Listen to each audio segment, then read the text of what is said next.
If you don't like the clear cooperation policy, then why be a realtor? Why not just be an independent real estate agent and opt out of the clear cooperation policy? I saw this article today. Clear cooperation lawsuit dismissed again.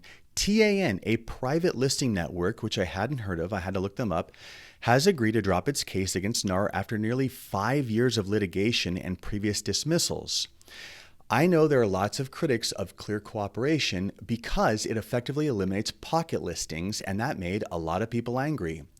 And I remember when this was instituted, I had to tell the team that the policy is when you take a listing, it must be entered into the MLS right away.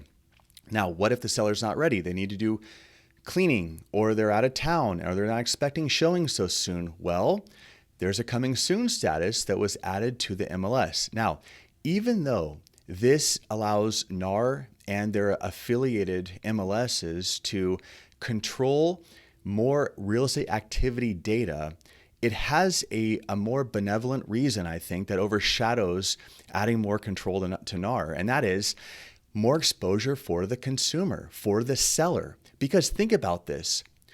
If you are selling a property, you want as much public exposure as possible. If you take a listing, are you going to just run a classified ad in a local newspaper marketing your listing? Or are you going to enter into an MLS that will nationally syndicate that listing on Zillow and Redfin and Realtor.com and every platform possible to expose your listing to the greatest pool of potential buyers, thereby giving it the highest probability of getting the highest price the market will bear? So when I see advocates of pocket listings, I ask why? Why is it you want to create an exclusive segment of listings that very few agents and buyers have access to? Who benefits from that? Certainly not the seller. It's the seller that needs as much public exposure to every potential buyer as possible. So why are you doing that? Why do you want to be the gatekeeper? Because the gatekeeper holds the key and has power and leverage and control. And that gives more to the gatekeeper than it does the consumer or another agent. Anyway, so it goes on to talk about this lawsuit and how it's been dismissed, and then a new judge would revive it and agree to hear it, and this has been going on for years.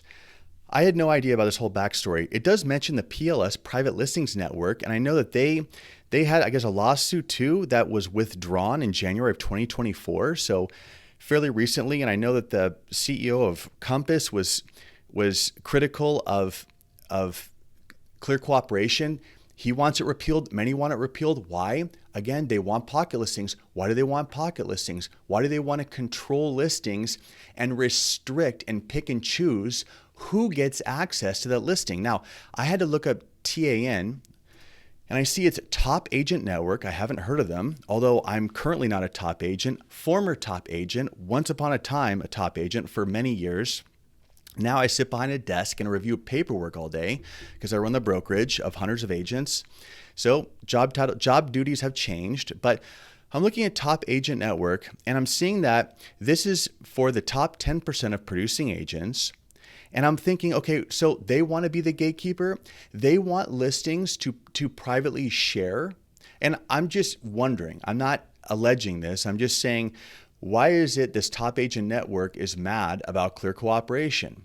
Clear cooperation largely translates to pocket listings and eliminating the ability for a broker to not publicly market or pick and choose how they publicly market a listing. Whereas clear cooperation basically says you need to dump it out in the public all the way. If you put a sign in the front lawn, this needs to be on the MLS. Any public-facing marketing warrants that property getting maximum exposure, which is on the MLS. The MLS is where everyone looks. Let's be real about this, okay? So now I can't help but to suspect that this Top Agent Network is trying to hoard listings and just share it within their network and within their own buyer pool, which allows them to control which agents get business and which buyers get access. And now they're the gatekeeper. This is just my suspicion. They're the gatekeeper that controls who gets access to listings, which gives them power in addition to control. Okay. And then I'm seeing about, okay, so I guess there's a ton of members here. I saw the number here. So find out more, view membership benefits. Okay. So first I have to qualify. Okay. Now I can tell you, as someone that used to do a lot of business, that I would not have joined this, because at the time, I've done different things to produce well over the years. I mean, at one time I used to buy leads and I'd cold call for 2 or 3 hours in the evening every day, in addition to other more traditional marketing methods. And I'd set appointments and I'd go to a listing appointment and I'd get listings. And I did that for a long time. I also had REO assignments and a referral network. So I was so busy working with that, I didn't spend a lot of time with stuff like this.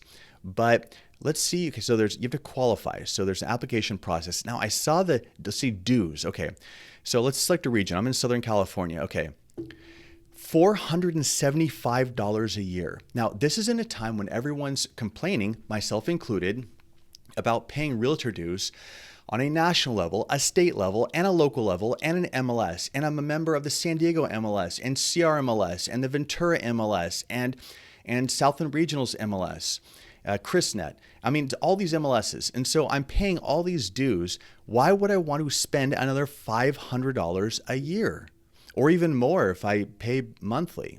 What do you get out of it? Okay, now for those that just see this as simply marketing, networking among other agents that are dedicated and successful, I can respect people that want to spend money to join networking organizations.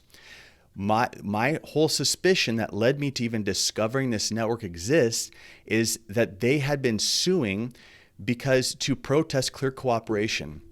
So that's what makes me think. So the clear cooperation, every time I see an advocate that's talking about repealing it, I automatically think, what's their motive? And the motive is gatekeeping, which is bad for consumers and other agents. Now, my final thought in all this is, why are all these entities suing NAR? I mean, I'm the biggest critic of NAR myself, but I see all these lawsuits lodged against NAR, and I can't help but to roll my eyes, because many of them don't have merit. I mean, that's just the honest truth. It doesn't matter what these attorneys that must be better than NAR's attorneys are able to convince a jury.